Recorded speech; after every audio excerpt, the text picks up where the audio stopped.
नमस्ते अस्तु भगवन् विश्वेश्वराय महादेवाय त्रयम्बकाय त्रिपुरान्तकाय त्रिकाग्निकालाय कालाग्निरुद्राय नीलकण्ठाय मृत्युञ्जयाय सर्वेश्वराय सदाशिवाय श्रीमहादेवाय नमः। नमो हिरण्यबाहवे सेनान्ये दिशां च पतये नमो नमो वृक्षेभ्यो हरिकेशेभ्यः पशूनां पतये नमो नमः सस्पिन्दराय त्विषीमते पथीनां पतये नमो नमो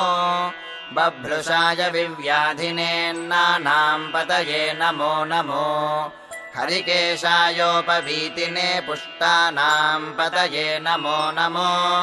भवस्य हेत्यै जगतां पतये नमो नमो रुद्राय तथा विने क्षेत्राणि